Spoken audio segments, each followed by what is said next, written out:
Hi, my name's Stephanie and I'm from the ADHD Advocate. And in today's Monday Live, we are talking about ADHD and romantic relationships, given that Tuesday, I think that's tomorrow, is Valentine's Day.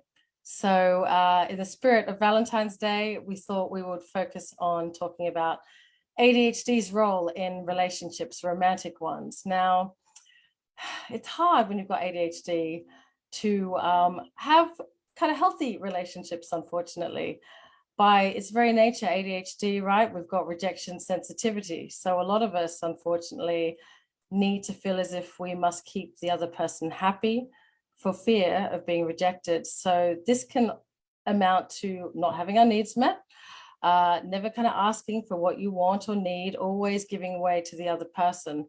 And so that obviously creates a very unequal footing and doesn't lead to very good relationship outcomes. The other thing that is a problem for us is that we tend to be quite obsessive, us ADHDers. We are very much all or nothing, black or white. We don't do kind of in between gray very well. We are quite intense. So the issue with that is that when we fall in love, for instance, we are all in because we're either all in or all out. Now, as we know, probably not the healthiest thing to kind of be so obsessed and so reliant on someone else. And that is obviously where the codependency problem exists for ADHDers. But it's hard. It is very much our brain wiring. We are wired due to our reward, the dopamine pathway being not what it should be. We don't feel kind of satisfied in the same way neurotypicals would.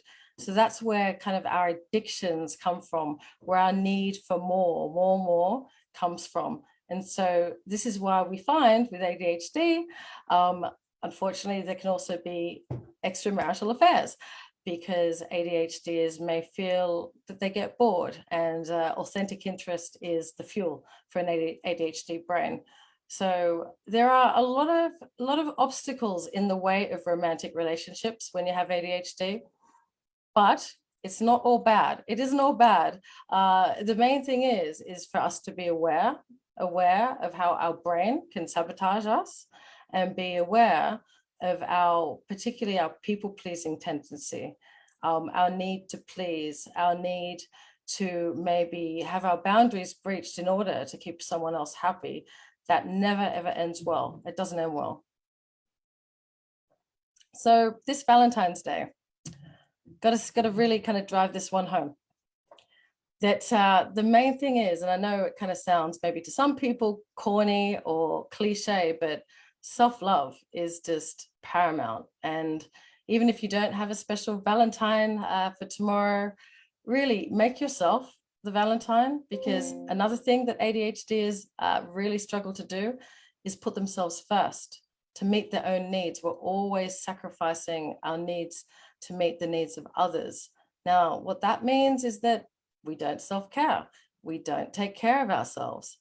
And I'm always saying to people that if you can't do it for yourself, then kind of frame it to do it for the other person, if that's what it will take for you to look after yourself, to make sure that you are living a healthy life and being in a healthy relationship. Because unfortunately, no one is going to do that for you. We've got to take personal responsibility for getting our needs met, for putting ourselves first. And by us putting ourselves first, often that will mean we will have more capacity to help others and everyone benefits. So again, if you can't kind of do it for yourself, reframe and do it for the other people in your life that will benefit when you're feeling happy and you're able to give. Because when you're in a relationship with ADHD, you'll probably end up being with another ADHDer. The evidence does show that us ADHDers are attracted to each other for many reasons. Often, again, the brain, we kind of get each other. What neurotypicals would see is us going on a tangent. Perhaps our ADHD partner will be very much with us and get it. So there's no kind of over explaining. Also the enthusiasm, excitement as well. It can make for a very powerful combination. Now, there are different types of ADHD, and in coaching, we see quite a few of the different types come together. What we call at the ADHD Advocate, the forgetful fairy type and the worrying warrior type. Now, the forgetful fairy type is generally more laid back, obviously, as the name implies, forgets a lot of things, but because they're fairly out of sight, out of mind, they're not too bothered by these things, but unfortunately, unbeknownst to them, or maybe not, they are annoying, kind of frustrating their partner, who, if it's a worrying warrior, is quite specific, quite purposeful, is able to see around the corners, is able to see, if I do this, then this thing will happen. Or rather, in a relationship, if my partner does this, that's going to happen. And somehow either that person, the partner, the person you love, is going to suffer, or you're going to suffer. And actually, if that person suffers, then you're going to suffer by virtue of you caring for that person. So no matter what happens, the person, the worrying warrior spouse, is going to suffer.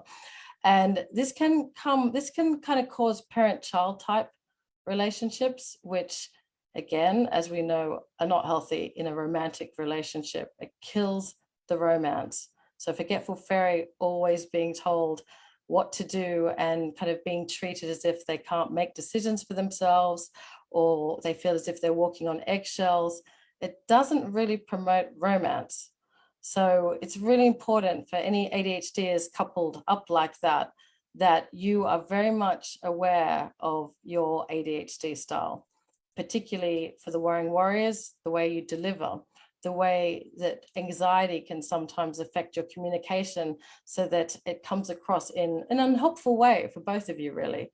So it's important to be able to understand kind of how your ADHD brain, how it affects your communication, and be able to explain as well what's going on for you to your partner, because you're going to be coming at each thing and each other with a different lens. So it's all about being able to be transparent, having compassion as well for each other, and enough for yourself to be able to kind of create space, take space to explain what's going on for you, and asking for certain of your needs to be met, or asking for maybe your partner to speak to you or frame something in a different way, that you'll better be able to meet that need. For instance, if they've said something, maybe recognize something you've done well using a sandwich approach, and then maybe, suggest they do maybe something a bit differently, and then again, using the sandwich approach or big fig, beginning gratitude, finishing gratitude. That's always going to go down well in ADHD relationships, because the opposite of rejection sensitive dysphoria is recognition responsive euphoria. So like they say, if you're going to say something, if you don't have something nice to say, don't say it at all. Very much applies in ADHD relationships, but making it safe in communication is crucial. And a book that's great for that is Crucial Conversations. Very much recommend that. And also for ADHD in marriages and relationships, books by Melissa Orlov are very good, and they do really go into detail about this parent-child dynamic that really kind of kills the romance.